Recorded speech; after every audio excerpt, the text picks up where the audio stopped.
Welcome back, ladies and gentlemen, to the Matt podcast. This is I said last week, I said week 6. It was actually 7, so this is 8. And I love the fact that You're we losing keep doing time. this. Yeah, we're losing time. Yes. What's going on, bro? Man, it's been a week. I've been in Cairns for work. Yeah. I didn't get sunburnt there. I got sunburnt yesterday because I went to Adelaide 500. So that's cool. See, Nice. My nose is a little red. It happens. No, everything else is fine. Everything else is pretty good. I got a little more of a tan on my A little bit of a watch already tan. tanned, but yeah. Nice. No, it was good. It's a good day out. Yeah, and work was fine. It was chill. Flew up Monday, came back Friday. You know how it be. It was good. It's funny. We actually spoke while I was away, which is hilarious. We spoke for like an hour on the phone, which is funny. Yeah. Just live And how we things. It was managed to great. get that in. Yeah. Usually this that we have to talk about, but Yeah, no kidding. It's good. It's good. It's good.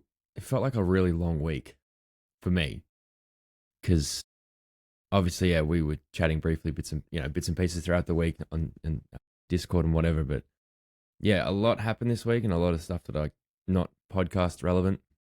But work was busy. Cards is always busy. You know how that is. yeah, a little bit. I got a few over there I got to open. Yes, you did. Okay, here's a cool Like thing, care right? I sent that. I think Monday or Tuesday morning. It got picked up from my house, and Wednesday morning at like 9 o'clock, it was at your door. Yeah, it was at my door. Yep. Tell you one thing, that's why I don't use Australia Post. Yeah. Because that would have taken probably a week if it wasn't Australia Post. Oh yeah. So, But yeah, no, I did a lot. And then this weekend again has been a busy weekend. Obviously, Friday night again, Commander night. I didn't actually play Commander night. I watched and I was trying to sort my cards because I'm trying to build out this cloud deck. Yeah. And I've got a few cards to put in, but I don't have enough to sort of get it where I want it. So I'm trying to work out what the best play is going to be, whether I go and just like seek the individual cards or try to pull them. I'm not probably going to try and pull them because I don't want to open a bunch more Magic for that, especially like with Final Fantasy packs being as expensive as they are. So I'm thinking I might just go down the route of doing a bit of a search online. And I know there's actually some websites you can go to that allow you to select a bunch of cards, order them, they package it all up and send it to you. You're like, that's what Clint's done for his I think his Meldrova deck. So yeah, I'm keen to see when he finally does get the last couple of cards for that, see how that plays. Yeah. He bought a pre-con Friday night. Oh wow. And Okay. I don't know what it is. Some of those pre-cons go dumb hard. Yeah, they do. He versed Jury and another one of the regs at the shop, and he was winning. Right, he was basically the other two guys turned themselves and said, "We are playing off for second place right now." And Jury has this deck that he just got. I think he picked it up a week ago, right? And it was someone who traded into the store, and Jury's like, he wanted that deck. So anyway, he got it, and it's a colorless deck. Yep. So I can't remember what it's called. Anyway, it doesn't matter. But being a commander deck, obviously one of each card, there's always going to be like combos and things. It just matter of drawing the right cards at the right time. So it got to the point where Jury had four points left, and Clint was on like 38, and I can't remember the other fellow's name. He was on, I don't know, 20 something. It was looking bad for Jury, and Clint swung, got him to 4, and that was his turn. Went to Jury's turn, and he just pulled the card. He pulled the card, and he flipped the game on its absolute head. Basically, in that turn, won the game, wiped them both out, hit them for an obscene amount, and it was just it was GG. There could be no response either. Crazy. That's the beauty of Commander, though, isn't it? Yeah, definitely. That's why we like Commander, because one card can literally change the course of an entire game, which is wicked fun. But yeah, anyway, I need to keep building that deck, and then the Pokemon. I haven't told you this. So yesterday, again, played in my regular Pokemon local. We had a couple of new faces, which was awesome to see, and one of them was a young guy. Can't remember his name. We'll call him Nathan. I don't think it's Nathan, but it was a young fella. Came in with his mum, and him and his mum both played, which I thought was really cool. That's cool. He's very good. So I've played a bit, obviously, in the last 2-3 months, and this young fella come in, and I said, "How you going?" And had a little bit of a chat. It was all good. We got the game started and drew my first cards, and he drew his. He went first, which was fine. In turn 1, he had his entire bench stacked, plus an active Pokemon, plus energy. So he, really good first hand. Yeah. I had one Pokemon come out on my first hand, which is usually, it's okay. I'm usually fine with that. Turn 2, I don't know, we're probably 38 seconds into the game. Turn 2, he evolves all of his stuff, pulls the other cards, energizes it, and kills my one Pokemon. I lost the game within a minute. Wow. This little man was 11 years old, and he is very good at the game. Is it not He Ash? ended up winning the night. Is it Ash Ketchum? It's Ash Ketchum. Basically Ash Ketchum, yeah. So Nathan Ketchum. It's Ash's brother, slightly older. No, that's wild. But yeah, it was cool though, man. It was nice to see some new faces.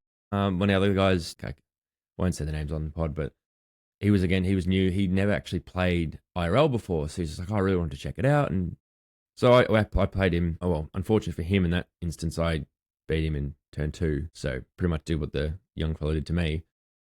But I said, look, you haven't played much. Let's play a friendly. So we ended up playing a friendly, and that one actually went out for a little bit. I did pull a few cards just to keep the game going, just so he could, experience it more. And yeah, he's like, oh, I definitely want to come back because I want to make some alterations to my deck. And I'm like, oh, you're on the hook now, brother. Yeah. You're on the hook now. Yeah, that's right. Welcome to TCG life, brother. That's it was really cool.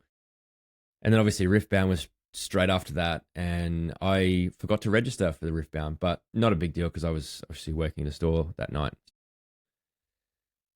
We had 16 players, and then we had an additional 2 players come in that hadn't signed up but just came in case someone pulled out, which we did have one pull out, so one of them got a spot. The guy came in first, and then, but yeah, that was really cool. It's nice to see now with Riftbound that's not just stacked with Kaiser decks.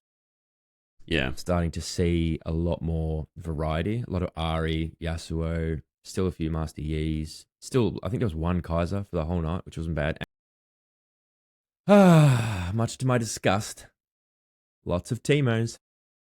Lots of goddamn Teemos. Yeah?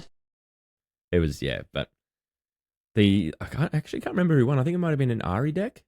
Yeah, okay. Oh no, Set. Yeah, Set's kind of like the boss. Upcoming meta. He's the boss. He's a big boss, big brawler boss. Yeah, I've seen that thing play, and yeah, Set's disgusting. If you played right,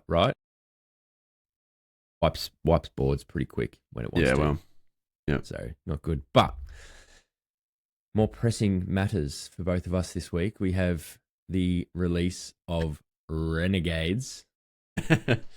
Yes. Just for a little bit of context, guys, both Matt and myself are big. I don't know, really. A little bit. Well, that's literally dropping this week, and boy, oh boy, Matt, I don't even know what to say. Well, I mean, lightsabers? It's pretty crazy. We never saw it. Nah, we did. They did a collaboration probably like last year of Destiny. This is Destiny 2 we're talking about as well. Yes, I'm a avid Destiny 2 or Destiny general fan since basically the franchise started. So yeah, I've put a lot of hours in. I've done multiple day 1 raids. I've done day 1 dungeons. I've played the game a lot. I think there's a combined over my time of playing is over 10,000 hours of it. So, which is actually pretty timid compared to others. Compared to some of the other guys, yeah. Yeah, but yeah, it's always been a what if they decided to do something Star Wars related. Like, it's pretty similar. It's pretty close to a universe like Star Wars. Well, it's a galaxy far, far away, isn't it? Yeah. They both are galaxies far, far away, technically. Yeah, and they teased the first one, I guess, with some of the cosmetics and things like, we had Stormtroopers and we had Darth Vader and Kylo Ren, Grievous. Yeah, well, Grievous is now sort of the pre-order for this Renegades coming up. Yeah, okay. We had a few ships that looked similar to like some of the royal like Starcruisers and stuff, and we were like, oh, that was like in season, I think it was like 3. Like, it just started realistically the game, and we're like, dude, this looks like the Naboo like royal ship, yeah. Like it's we had small little hints, and they obviously took a lot of inspiration from that galaxy and that franchise as well. And then to see it come together and be announced, I guess, It would have been April, May year. Yeah. And yeah, it was around Star Wars celebrations, actually. Yeah, it was. To see that happen and then have them say, oh, by the way, this isn't just like an event. This is an entire 3-month expansion. Well, actually 6 months now. Yeah, because they've changed the model. It's kind of blown out of the water, hasn't it? It's crazy. From what I'm hearing right now is we get to play with lightsabers for 6 months. Well, you get to play with lightsabers for the rest of Destiny's life cycle. Well, this is true too, yeah. Yeah, obviously they're not called lightsabers. Makes sense because obviously, I'd assume, excuse me, after this 6 months, there is no licensing needed. Yeah, I mean, you can see that, like, obviously Lucasfilm, Star Wars, Disney, and Bungie have put in a lot of time to this release, and it's, whilst they haven't used the exact names of everything, Yeah, they have still taken like inspiration from the names, like I can't remember what the Cabal Imperium. Or, yeah. With Imperium exactly what it's still, called, yeah, but- exactly. It's like a faction that have just popped up within the Cabal ranks that have been influenced by the story, the overall arcing story, which was set up in Edge of Fate, which is honestly like, it's a pretty cool like direction. It's based around the Nine. The Nine have always been this mysterious force, and we've basically worked out that the Nine are responsible for more or less destiny itself. So Yeah. and at the end of Edge of Fate, one meets their fate, which is pretty crazy. But no, spoiler alert, by the way. But anyway, doesn't matter. If you're not following the, like, there's too much to not, like, yeah, don't worry. There's too much to not spoil, and let's be honest, like, if you were going to play it and play It's not through the gonna- story, and I'm not going to spoil it. like, you would have done that already, because I mean, let's be honest, the game's been in a fairly low player base state for quite a while now. Yeah, I don't know it's when the last sort of been struggling, especially on like Steam's numbers are crazy.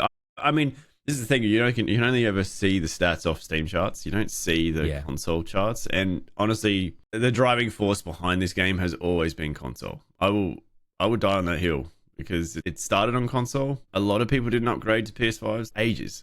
Well, there was no need to if you played. They also couldn't get them. D2X. Well, that's true. Yeah, I mean, That was also hard. the prices are still astronomical for PS5s. It is crazy. It's crazy that that console has literally stood its ground. It's like when you think like Switch 2 has actually kind of dropped a bit, and then PS5 still. It is a computer. I get it. It'd be interesting to see what happens with this Steam console thing too. But I want one. I want so bad. It's fucking Switch 2. Oh no, I want the Steam Cube or whatever it's called. The Steam. Yes. That's Steam's answer to the console, isn't it? Dude, it's gonna be so good. Mm. But yeah, so we get it. Yeah, we get a season. Yeah, like I said, licensing wise, they're not naming them lightsabers. They're Praxic blades is what they're classing them as. Praxic blades. I mean, Praxic blades. And at the end of the campaign, Destiny, and true Star Wars fashion, at the end of the campaign, you own your own sword, which is pretty similar to how most sort of stories go with a Star Wars saga, I suppose, is usually end up with the lightsaber or the person that is destined to be the Jedi or Sith ends up with it at the end. So it's, but like the designs, it's crazy how much it fits. The collaboration from what you've seen in trailers and things like that of the two, they've honestly, I mean, I've never cooked. Yeah, they have. I mean, we've seen Sarlacc pits. We've had all these planets, right? Like Mars. Yeah. And we've had Europa, which is like the Hoth planet. We've had like lush green, like Venus, all that sort of things. And to see that all kind of come together and I guess accumulate in a game into that what we've you've been playing for years. It's pretty big. It's a very big thing. And the soundtrack, I'm so excited. Oh, it's so heavily inspired by it. I watched the video you sent me the other day, and to see the way they've gone about it, and like John Williams, the whole thing I thought that was really cool. Without having John Williams, obviously, or any of those rights, but the way it's come together.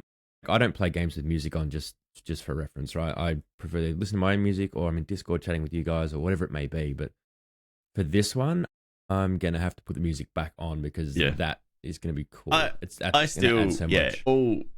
All story campaigns that get released sort of in Destiny, or if it's a raid or whatever. I mean, obviously I won't be listening to music in a raid, but yeah, of course, until I know how it all works. But the music has always been of massive thing that Bungie have just put so much work into. Symphony they work with. Like, man, don't listen to it. Hey man, listen to soundtracks. OSTs are good.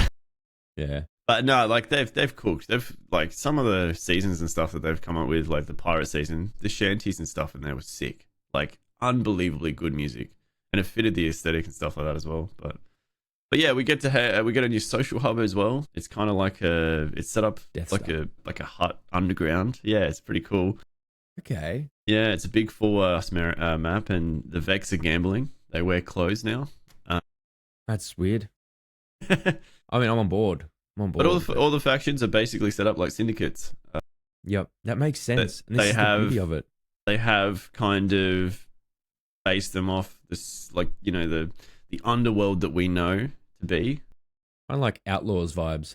Yeah, no, it is. It's very similar to Outlaws vibes. Yeah. You do bounties for them. Yep. Get reputation bounties with the them. Vex. Yeah.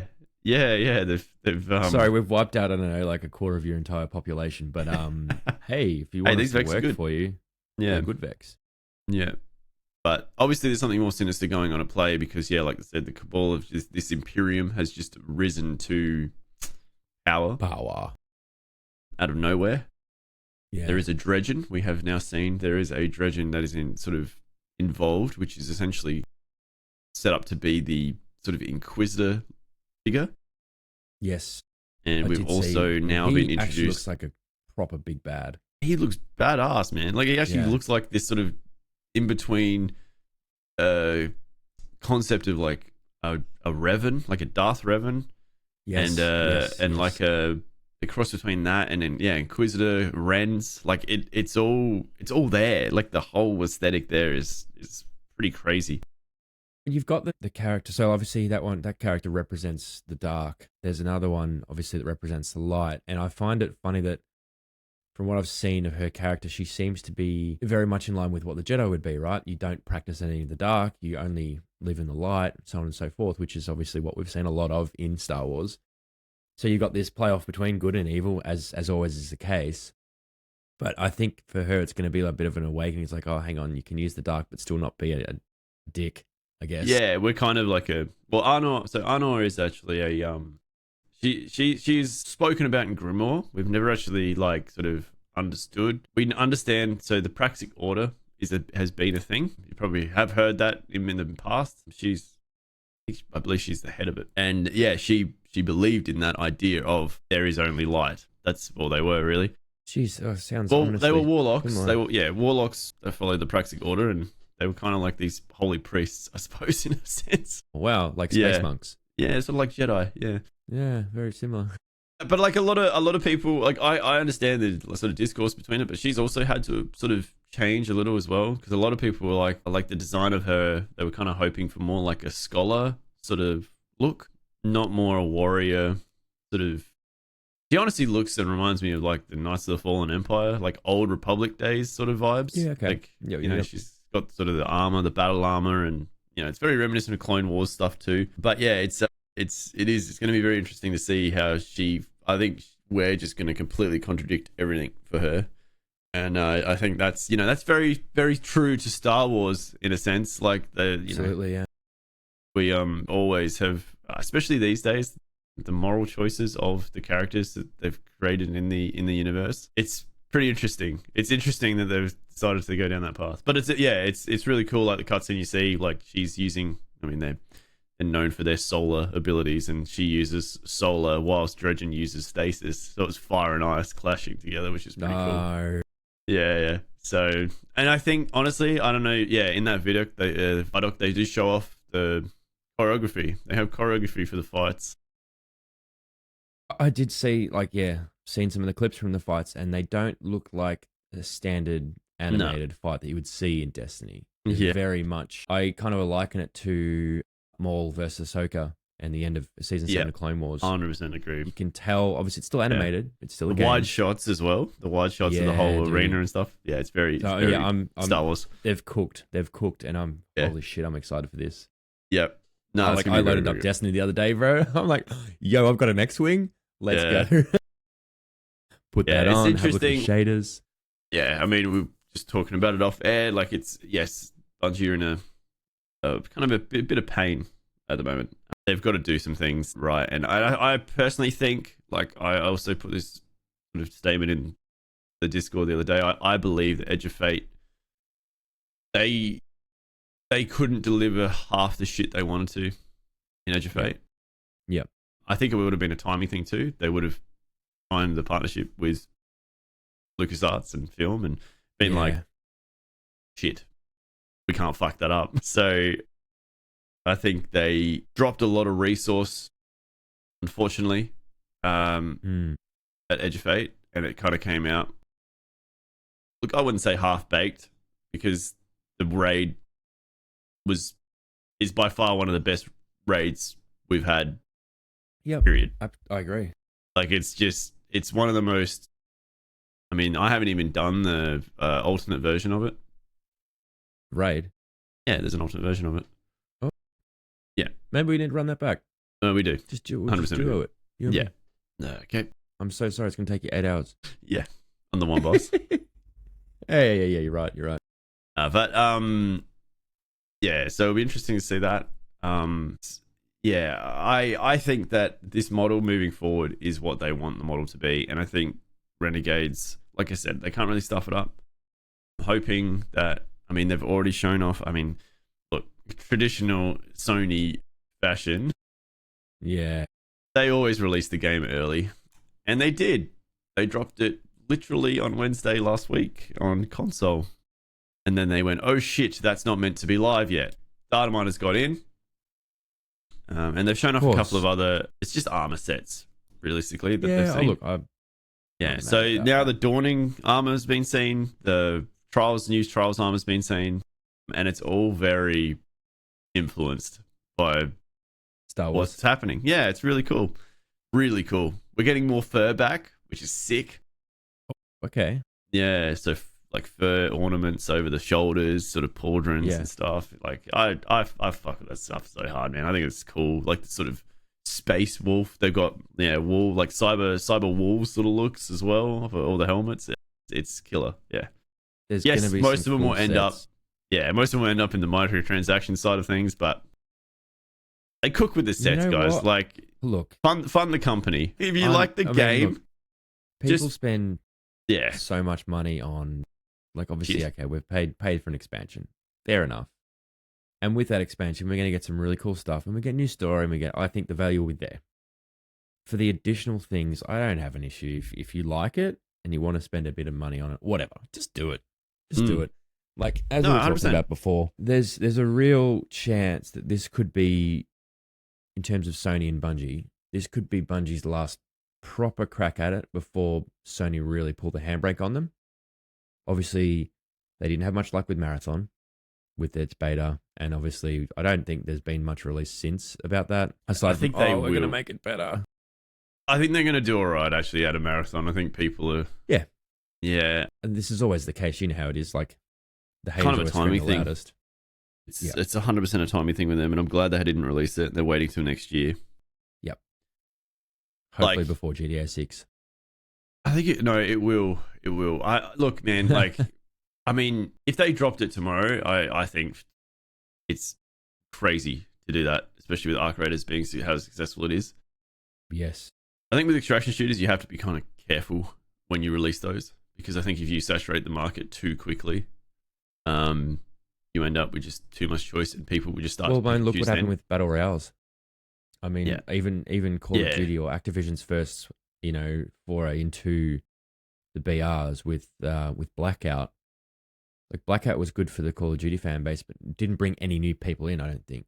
It didn't, because we already had the likes of PUBG and, I can't remember, Fortnite and all that sort of stuff going on. So, like, anybody who released a BR after Fortnite, PUBG, and even before that, what was the game called? H1Z1.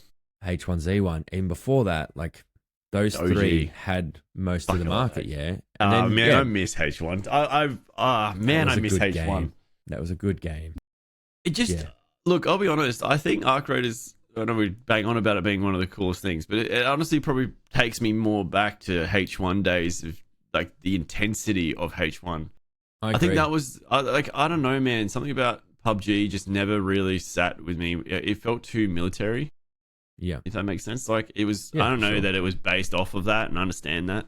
But like H1 was like, you were literally, you saw the lobby before you dropped in, yeah.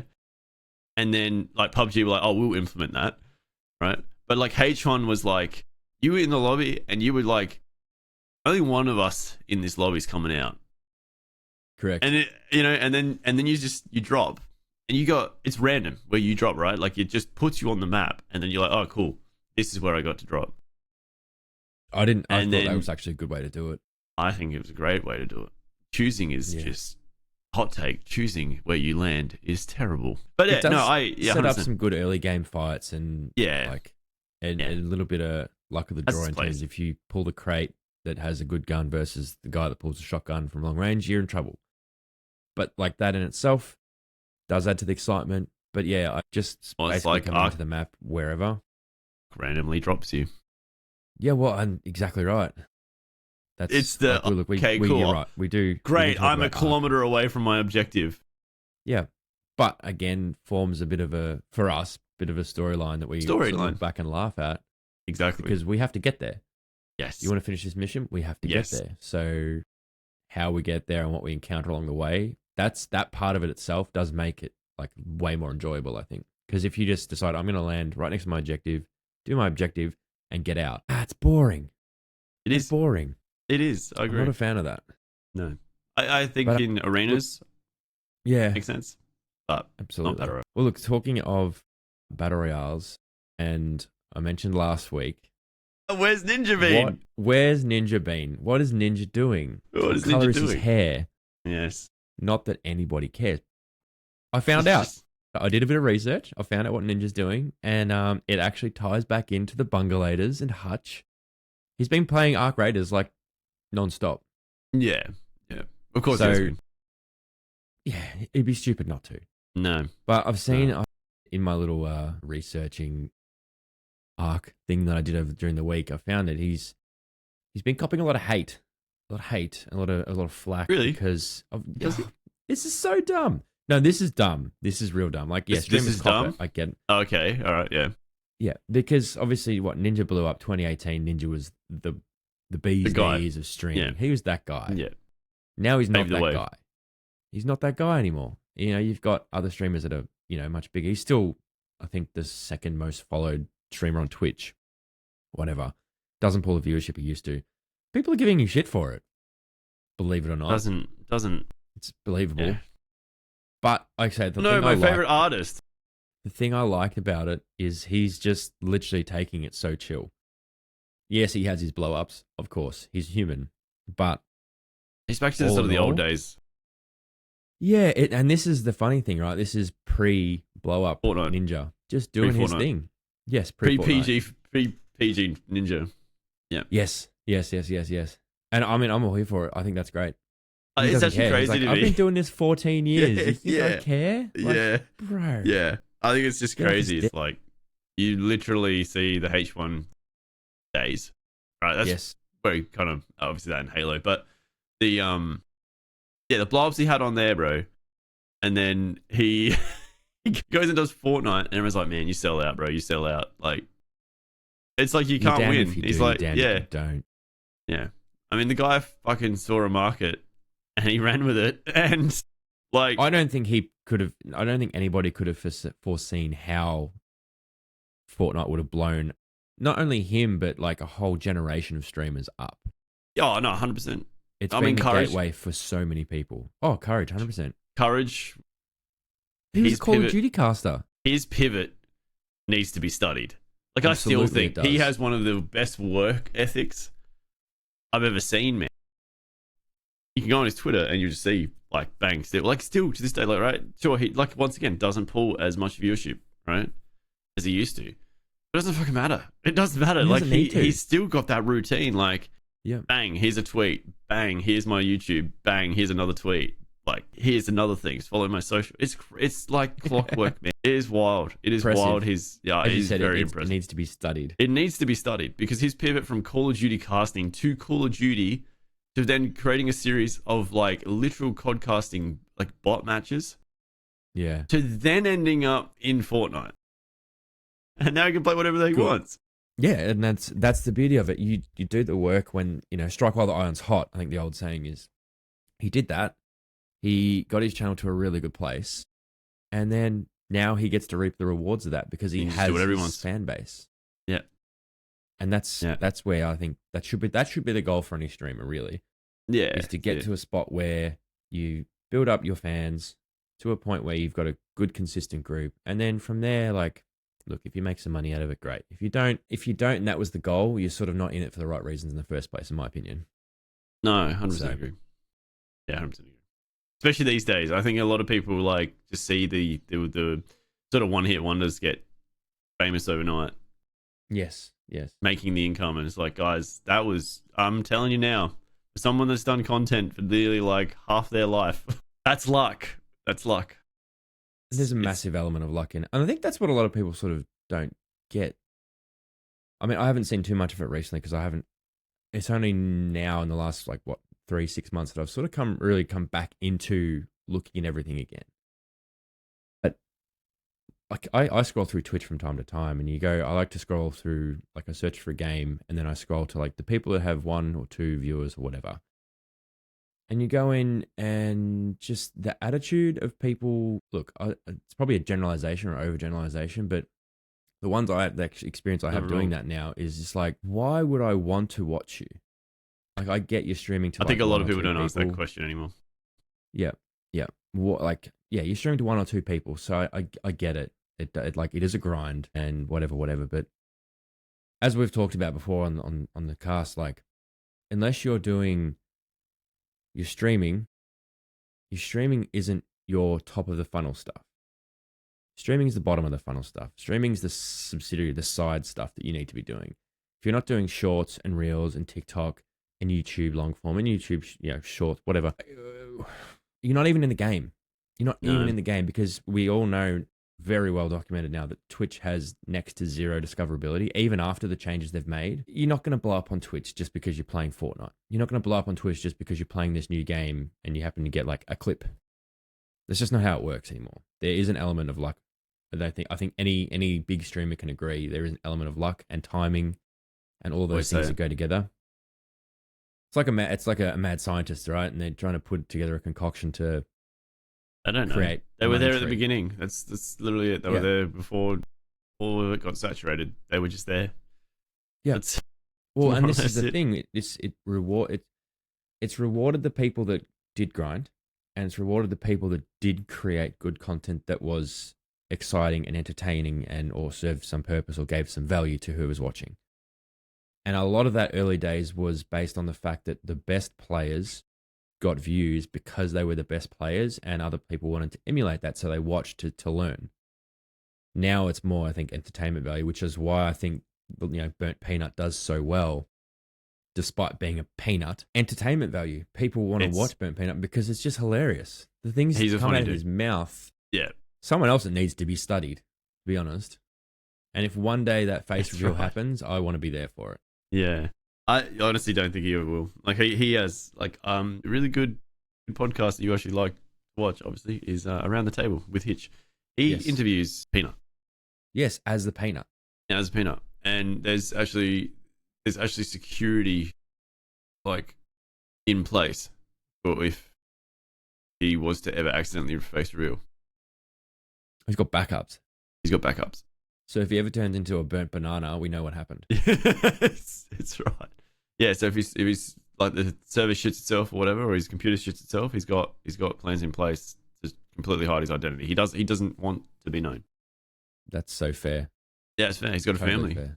It just doesn't. I mean, you think about an XQC, right? This guy has had to move every 2-3 months at times. Yeah. Because people have worked out where he is, even if he's in a basement. Yep. I think are we good? Are we okay? No. No. What the hell, man? It's I don't think anybody is okay. I just feel now. really I feel That's bad another story, too. Though. It's true. Yeah. I just feel bad because it's sure he's a glorified idiot, but he's also he's actually stupidly smart. He's still, Yeah, 100%. Yeah. Yeah, 100%. He plays into it so bloody well, man. You actually watch him and actually see the stuff that like, I don't know, he reminds me of my brother a lot. So Damn, yeah. he does such a good job of just playing the guy that doesn't know anything, but then just making everyone else feel stupid in the room. And he's got a subtle way of saying things that are inflammatory, but in a way that's like, I don't know how to describe it, but yeah, it's just it's like the way almost he goes comedic. about it is fantastic. It's just comedic. Yeah, it's. But the side effect of that is obviously that there's a lot of people that disagree with him and what he says, or don't like him flat out just because of what they see on a computer screen, which is not right. Like, which is crazy because you just don't watch it. Yeah, correct. Tune out. Go watch Burnt Peanut and have a laugh. For God's sake, don't take life so serious. It's not that deep. It's just isn't. Yeah, parasocial things is wild to me, but it's a whole other universe that I've but yeah, I just into a little bit. But damn, yeah. No, the worst part I just feel is that he has to move around and they're not his houses, yeah. So people are still going to these houses. Stop doing it. Stop doing it, guys. Stop doing it. Stop. Yeah, because the people doing it are definitely ones going to be watching. Yeah, definitely not us. Yeah, but if you guys see this, comment, tag someone put in the comments. Someone would do that. Go to XQC's house and just swat him or something. That's ridiculous. It's a big issue though. It's one of the biggest issues we have. Not we, but that people have as big streamers or celebrities. They're celebrities. I would probably say like D or E list celebrities. They wouldn't be up in the top 3, but that's for sure. But the fact that you can amass a following, there's always going to be bad actors. There's always going to be people that want to do the wrong thing, or as you said, the parasocial relationship. They feel way more connected from their side, or whatever it is, and that's part of it's dangerous. And I think Twitch learnt that a little bit the hard way at TwitchCon this year, unfortunately. I've seen videos of that, not the incident. I don't know what happened there. I do know what happened there, but I know. I've seen videos of people getting into TwitchCon literally through like the back exit doors and shit like that. Yeah, I'm like, what are you doing, man? Yeah. Like, security should be front and center. There was no security. No. And I know their official statement on Twitch is like, yeah, no, it was safe and secure, and there were security guards, and I'm like, bullshit. And yet there were literal streamers streaming their cards not working through the gates, and the security going, yeah, you got a camera, you get let in. Yep. What? Bro, I could walk in right now with my phone and be like, yeah, yo, what's guys, going on? Matty Mac here. I'm just on YouTube. Hey, security guard, I got to come in because I'm a big streamer. Seems to be how their security worked. Yeah, 100%. I don't know. I'm a big streamer. Big stepper. Jesus. I hope for the streamers' sake for next TwitchCon or any other events that Twitch runs, they actually lift their game a little bit and actually lift the game, not just say they're lifting their game, because like, who's checking that? Yeah, I don't know. But hey, they still a side note on Twitch as well. This is the other thing that's mind blowing to me. And actually, this reminds me of a tweet that I saw probably like it's a good month ago now. And we talk about discoverability, yeah, we really do, and we've also spoken about this too. I mean, I think YouTube tried with their shorts and their long format and live, but I just think the complication of YouTube is the algorithm they have, because it's a search engine. I think it all just conflicts, so I think if you're especially live, I know they had a massive issue a few years back with live just completely destroying channels because the algorithm was like, well, it's not getting as much as you'd usually get. Yes, that's right. It was cooking channels too, wasn't it? It was absolutely like this. Yeah. They just destroyed it, man. Has that been rectified? Because I'm asking for a friend. So I'm thinking the Pack Drop Live, not the Pack Drop Live. That's the other channel. The Matt Podcast Live on YouTube would be pretty cool. But if it's going to tank the channel, I don't know, man. I don't think I want to do that. Yeah. Look, a lot of them special guests. Ooh. I think a lot of them have decided to still just stream to Twitch. I'd have to actually check with my lovely wife because she'll know. Yes. Because one of the couple of Minecrafters that she followed, I did that. They used to, because there's this thing now that you can co-stream and upload to different more than one platform at one time, because that's what you can do these days. I used Restream years ago. Restream, yeah. I think is one of the ones that do it. Now it's a paid service, which is fair enough. Yes. But yeah, Restream literally allowed you to do it. Now, previously you couldn't do it on Twitch, because if you were an affiliate on Twitch, you couldn't multiple stream. I don't know if they've changed their terms of service or not, but yeah, they have. Well, that's good, because why would you just stream to one platform if you can stream to multiple? Yeah, and let the market decide who the winner is. I just think it's so funny to me still that like TikTok was literally the first one that went, no, we don't give a shit, and everyone was like, because everyone was like, no, we can't, like, yeah, you're an affiliate of ours, and like you can't do this, and blah blah blah. And then they came out and they were like, we don't give a shit, and then they're like, what? What do you mean you don't give a shit? You can't say that. You can't say that. And then like it's like Instagram when they that awkward period where they changed Instagram to TikTok.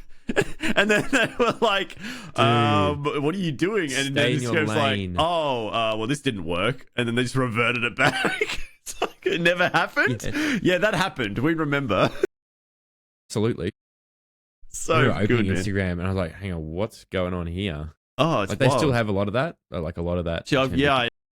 Off there, I need to talk to you about Instagram because I saw something interesting today anyway. But yes.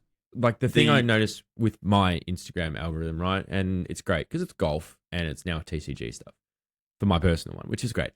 Now, if you click a photo, you can swipe the photos and then you can go back and continue scrolling or whatever you're doing. But if you click a video and then swipe and then swipe and then swipe, it's very TikTok-y.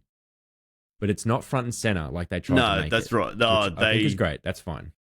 Yeah. They had that anyway. They had the following page. Nobody and they used it. No one used it. And they were like, let's put that as the homepage. Wait, you're telling me there's something other than my homepage on Instagram? Whoa. Yeah, hold on. That's not how I use Instagram, guys, okay? All right? Never again. Don't ever change it on me, please. It needs to stay consistent. It was. Yeah. And it needed, like, Meta had it all set up. Anyway, back to the Twitch thing, the discoverability of that all. They had the opportunity, and I'm very curious to know why they didn't do this. Because it's not like they can't help the channel grow. In terms of, I say channel, I mean their website grow, right? Because, like, you have, I don't even know what the stat is. It'd be nice to know. Maybe we get that next week, because I would actually like to know how much, like, stat-wise, how many people a day stream to that service. I would love to know that, actually. You know what I mean? Okay, interesting. Like just in a 24-hour cycle, how many people would actually log on and opposed to say like 5 years ago? That'd be a really good stat, actually. I'm going to look that up. Yeah. But so you have X amount of people, right, that are on these 1-2 viewers, right? Now, endless amounts in multiple categories, right? You now have a feature that stream together that is just feeding the mouths of the already established. Yes. Right? And realistically now, it's actually become a big problem because a lot of people actually started talking about this too, is, well, Arc Raiders went through that sort of first launch period, right? If you weren't co-streaming, if you weren't streaming together, you would not have been seen until about 3 scrolls of your homepage. So we're talking on, like I say, a 24-inch monitor. Yeah. Right? It's for scale. Yeah, every single channel that was in the, like, say, top 10 tiled, so there's 5 across, right? Mm-hmm. We're all streaming together because it shared the numbers. That's right? ridiculous. So now you're basically at a point that now you have to stream with someone else to get numbers. Yeah. So I don't know why they decided. To me personally, all they need to do, stream together. Hey, it's its own bloody category. Just put them all there. Yep.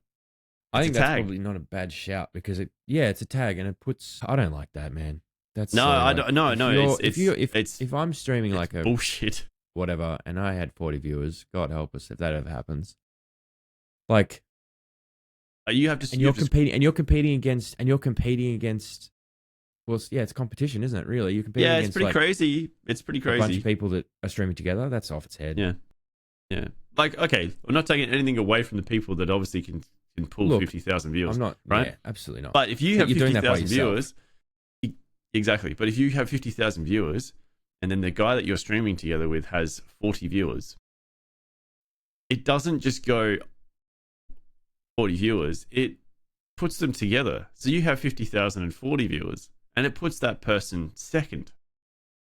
Yeah, that's dumb. It should be okay. If you're not gonna say there's 4 people streaming together, 4, right? If their total number is say 1,000 viewers and it's split, whatever it's split, that should just come up as 1. Never used to do this. Should be like tagged co-stream. These are the names of the people streaming. Yeah, exactly. Because if I go on my Twitch and someone I follow is co-streaming, I can see who's streaming when they're live on my own. But if you go and see the category, they're up top. Yeah, that's silly. So you'll see like spot weird. 1, 2, and 3 are taken up by the same 3 people. By the same 3. Yeah, it's by the same stream. Twitch doing, it's essentially the same stream. Yeah, it is. Wild. I don't know why they can't even bunch them together and put it, say, on tile 1. Yep. And then it just like, as you open it, it's kind of like open cards. They just enlarge it or something. Nice. I don't know. But then, yeah, the other thing that just doesn't make any sense to me is like, okay, so they've obviously now got they've had the longest time clips. Clips now generate short form content. I don't know if you know this, guys, but on Twitch, yes, you can just clip something and AI, oh no, that word I used, creates a short form version of it so you can just upload straight to whatever platform you want. Now, what doesn't make sense to me is how come Twitch, why have they decided to only hold 100 hours of your VOD, which I know has absolutely upsetted so many people. Now, this is the other thing that's happened. And this is the reason why you see so many of these other channels popping up too.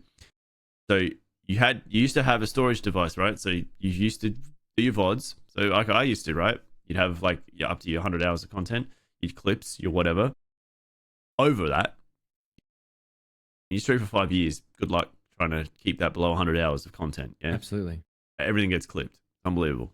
Mm-hmm. You have all that. I downloaded all my clips. You had to. Yeah, you had to. You just have to.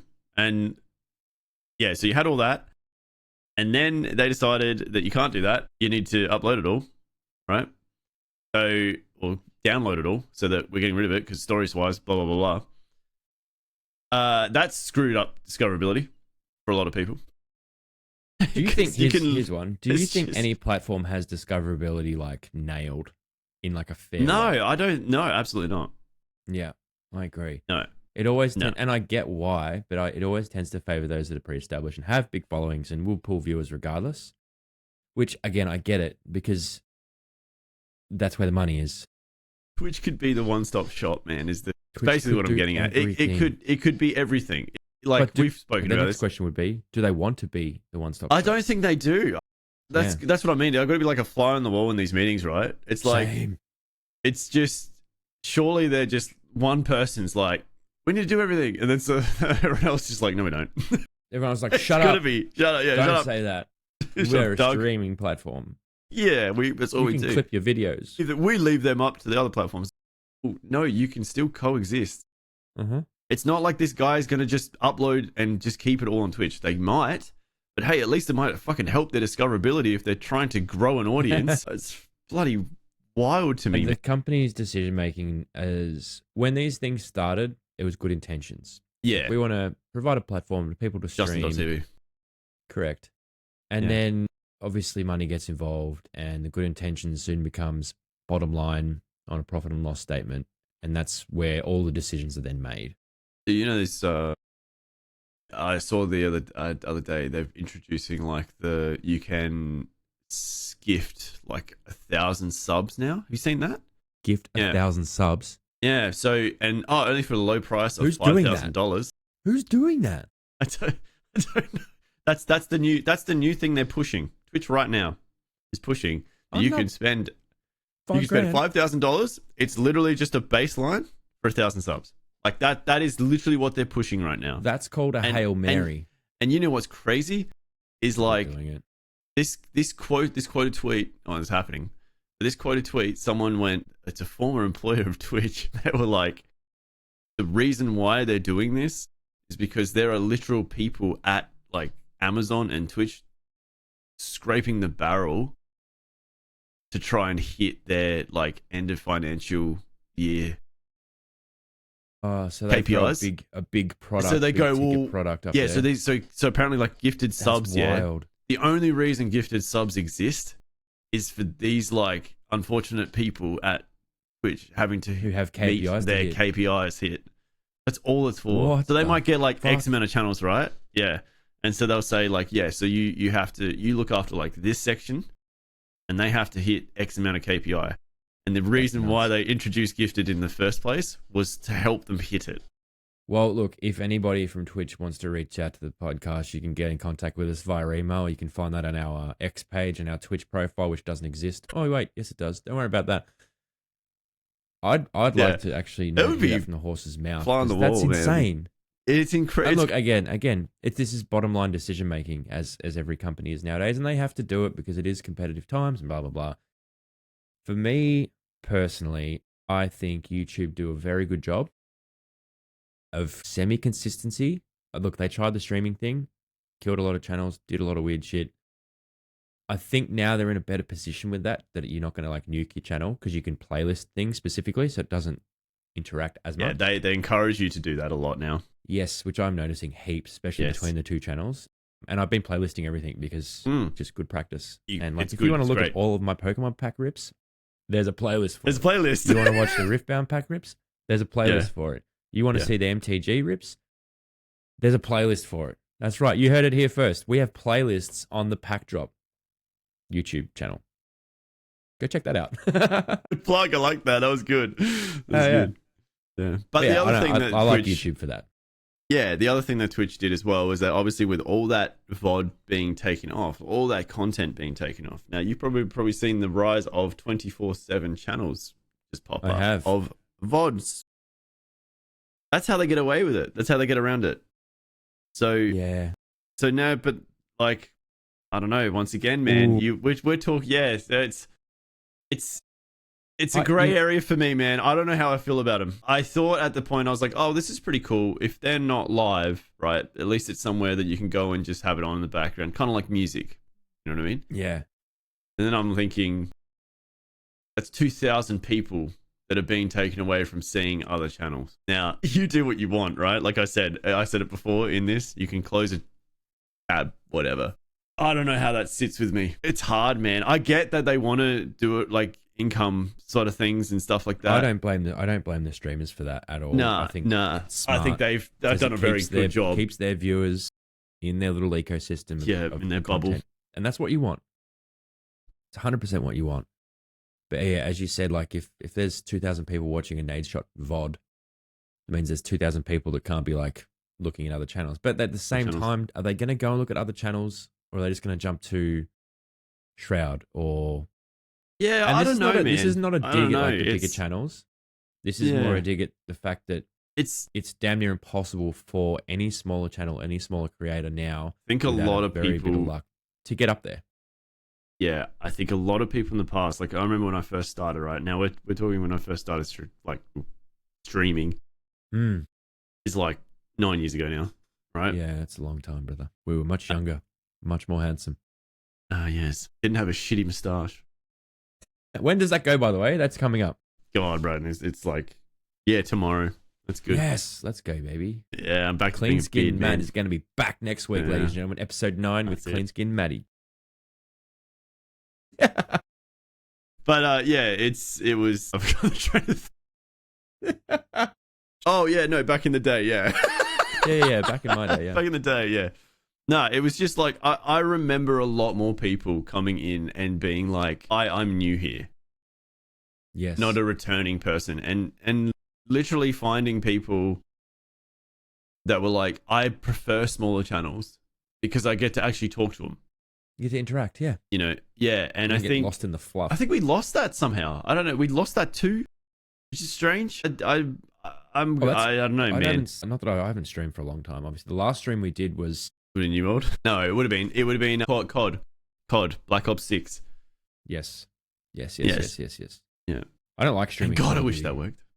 I don't like it's hard. Focus on the game too much, and I'm still shit at it either way. Yeah, so TCGs are a lot better. Well, okay, this is the thing. So this is a little teaser for you guys, the stuff that's coming soon. Now, obviously, the two of us, time is a big thing that we have a little trouble with in terms of trying to find streaming time and things like that. But new year, new us. In the new year, we haven't really talked about this too much yet, but in the new year, at least once a week, there's going to be some sort of stream, whether it's you or whether it's me. And whether it's this channel, whether it's a separate channel or our personals, there's going to be something along those lines happening, which I'm excited about because we haven't done that properly for a long time. As you said, the stream together stuff is going to be a part of that. Yeah. I told you I've been cooking this week. And you've seen some of the things I've come up with. So, that's something we've got in the works. There's actually a lot in the works, to be honest. There's a lot in the works, yeah. Have I bitten off more than I can baby. chew? 2026 is going to be stupid here. I haven't even filled you in about the racing side of things yet. That's off. That's off. Yeah, you wait. Pod, yeah. You might see some more streams. All right, guys, we're going to wrap it up there because I need to hear this. Yeah. I need to hear this right now. Yes. I think we are getting pretty close to that time anyway. Yeah. So maybe we do wrap it up there, actually. Come to think of it, because I just looked at the time. A bit of a teaser. Haha, sucked in, you guys. We left you on a cliffhanger. Coming next week, Matt drives a car. But don't be weird about everything, all right? Parasocial weirdness is weird, so don't be weird. Just don't be weird. Just avoid weird, man. Like, don't be like us. Don't be weird. Two things. It's not hard to be a nice human, and it's not hard to smile. That's right. Human. I think they're the same nowadays. As always, follow us on the socials. You can find us individually at Uno and at Uno Kaizen. God, bro, you're still struggling to get used to that, aren't you? It is. Isn't that strange. right? One chance, son. Yeah, whoa. That's fine. But yeah. And at Not Matty Mac. Yeah, we pack drop as well. And Matt podcast is obviously where you can find all this. Watching right now. This one, yeah. Or listening to it if you're listening to it on audio devices like Spotify. That's going to sound weird in my car tomorrow, I'll be honest with you. Yeah. All right, guys. We'll see you next week where we talk about more random crap. Bye.